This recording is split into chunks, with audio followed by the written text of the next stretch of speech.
चलिए दोस्तों, अब बात करते हैं अध्याय 9, चैप्टर का नाम है ग्रेविटी। आंकिक प्रश्नों में से हम बालाजी के आंकिक प्रश्न कर रहे हैं। Question number 12। क्वेश्चन क्या कह रहा है? एक गेंद 4.9 मीटर की हाइट से गिराई जाती है। अब एक बात बताओ, हाइट कितनी दे दी गई हमें? 4.9 मीटर।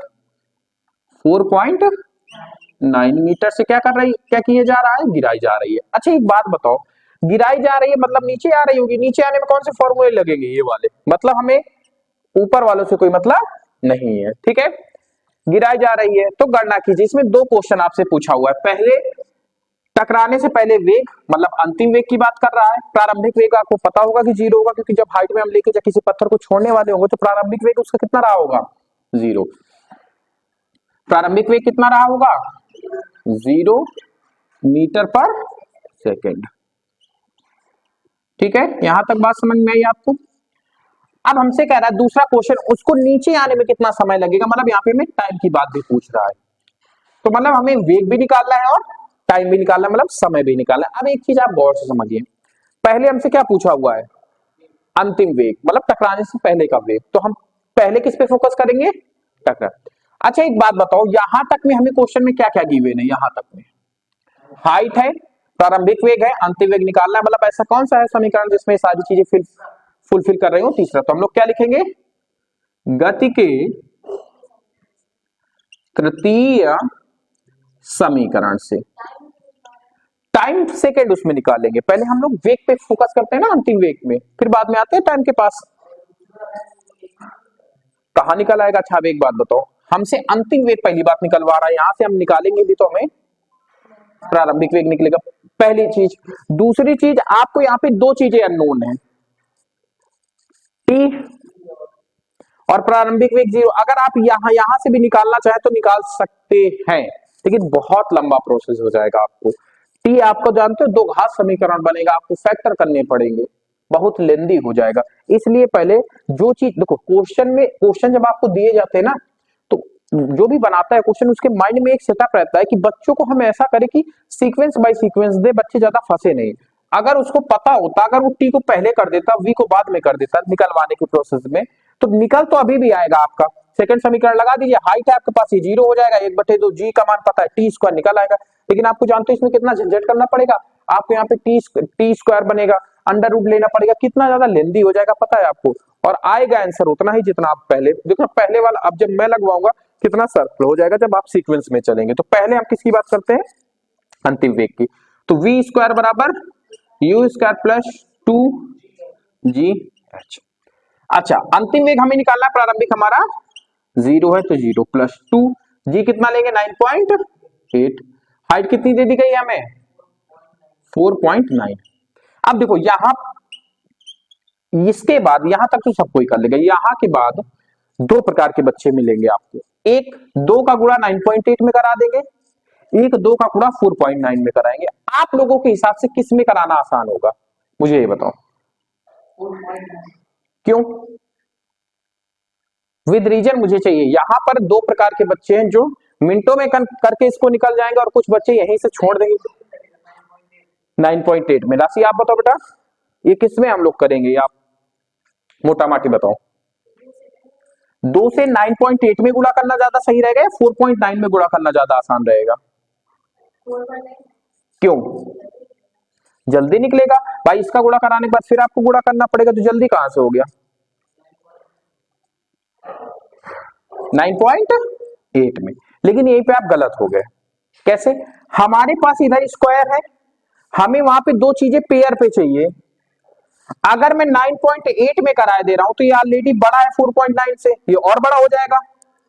ये छोटा है, अगर मैं बाई चांस इसका 4.9 में 2 का गुणा करा के देखूं, आ कितना रहा है? न दूनी 18, हाथ में 1, 4 दूनी 8, 1 9, एक अंक के बाद 10। अब बताओ, हमारे पास पेयर में आ गए कि नहीं? अब यहीं से बच्चा क्या करेगा? इधर अंडर रूट में लेगा 9.8 क्रॉस 9.8, और v का मान कितना निकाल देगा? 9.8 मीटर पर सेकेंड।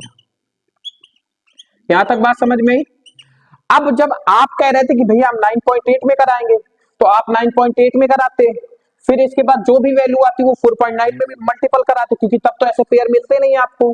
फिर उसके बाद उनका फैक्टर करते, जानते हो कितना लेंदी हो जाता क्वेश्चन आपके लिए। लेकिन यहीं पे इसीलिए कहा जाता है कि दिमाग का ही क्वेश्चन खेल होता है। आपने जरा सा दिमाग केवल ये लगाना था कि 9.8 तो ऑलरेडी 4.9 से बड़ा है, अगर मैं इसमें कराऊंगा तो मेरा कोई फायदा होने वाला नहीं है। मैं जरा सा 2 का गुणा 4.9 में करा के देखता हूं, शायद इसके आसपास कुछ आ जाए, यही आ जाए। मैंने कराया और देखो आपको 9.8 और 9.8 के 2 पेयर मिल गए, मतलब 2 मिल गए, एक पेयर बना लिए। और यहाँ स्क्वायर लगा था, इधर आ गया वर्गमूल हो गया, और वर्गमूल में जोड़े में एक बाहर निकाल दिया, आपका आंसर हो गया। अगर आप ऐसे जाते तो जानते हो कितना लेंदी हो जाता, फिर आपको पूरे फैक्टर करने पड़ते, बहुत ज्यादा वो क्वेश्चन फंस जाते, फिर आप ना लगा पाते उसको, गारंटी कह रहा हूं मैं। ठीक है, तो थोड़ा सा दिमाग यहाँ पे लगा के चलेंगे आप लोग। अब बात करते हैं हम लोग किसकी, ये तो हमारा निकला है कितना है 9.8 मीटर पर सेकेंड। अब बात करते हैं टी की। अब देखो टी हमारा निकालना किससे आसान रहेगा, अगर मैं इससे जाता हूं तो अंतिम वेग छोड़ो, खैर हाइट हमें दिया गया है 4.9, ये 0 हो जाएगा, ये कितना लेंदी हो जाएगा, 2 इधर जाएगा, फिर जी को भाग देना पड़ेगा। ऐसा करते हैं, इसको रहने देते हैं। देखो तीसरा तो ऐसे भी नहीं लगेगा क्योंकि टाइम इसके पास नहीं है, ये लेंदी हो जाएगा, इसको भी रहने देते हैं। जरा सा इसको देते, आंसर दोनों से ही आ जाएगा, चाहे पहला लगाओ चाहे दूसरा लगाओ, मैं दोनों से बता दे रहा हूं। ठीक है, आपको पहले से बताते, तो समीकरण गति के प्रथम समीकरण से देखो v बराबर u माइनस, सॉरी नीचे वाले लगेंगे ना, तो प्लस gt। अब ये तो ऑलरेडी 0 है, ठीक है, ये ऑलरेडी क्या है आपका 0 है। g का मान क्या होता है 9.8 इंटू टी। v हमने अभी अभी कितना निकाला है 9.8, ये इधर गुणे में था, इधर काय में आएगा भाग में, कट जाएगा पूरा पूरा, कितना आ गया आंसर 1 सेकेंड, यही हो गया आपका। ठीक है, अब बात करते हैं सेकंड समीकरण से। अगर आप लोगों का मन है तो मैं वहां से भी बता दे रहा हूं आपको कि सेकंड समीकरण से पहले अब द्वितीय समीकरण से, किससे बताएंगा द्वितीय समीकरण से। अब मैं जब द्वितीय समीकरण उठाता हूं तो h बराबर, अब देखो डायरेक्ट थोड़ा जल्दी बता रहा हूं, ये 0 हो जाएगा तो ये पूरा पद 0, ये वाला पूरा पद 0, तो हमारे पास बचेगा 1/2 जी टी स्क्वायर। हाइट हमें कितना है 4.9, ये इधर भाग में, इधर काय में आएगा जी, इधर भाग में है, उधर गुणे में, इधर काय में आएगा भाग, और जी का मान हम कितना लेंगे 9.8 और टी स्क्वायर। जब इसका इसका गुणा करेंगे, अभी आपने यहाँ पे करके देखा तो 9.8 ही आएगा, मतलब ये पूरा चला गया, तो 1 बराबर क्या हो गया टी स्क्वायर, तो टी बराबर क्या हो जाएगा √1, और √1 का मान क्या होता है 1 ही होता है, तो यहां से भी आपका 1 सेकेंड ही निकलेगा। अब देखो यहाँ पर भी अगर कोई खखोरने वाला लड़का होगा तो आपसे क्या कहेगा, क्वेश्चन क्रॉस क्वेश्चन क्या करेगा, भैया अच्छा एक बात बताओ आप हमें, जब अंडर रूट के बाहर कोई भी चीज आती है तो प्लस माइनस दोनों में आती है, हमेशा याद रखना। अगर मैं अंडर रूट के अंदर चार को बाहर निकाल रहा हूं तो कितना निकल के आएगा +-2 बाहर निकल के आएगा, हमेशा याद रखना।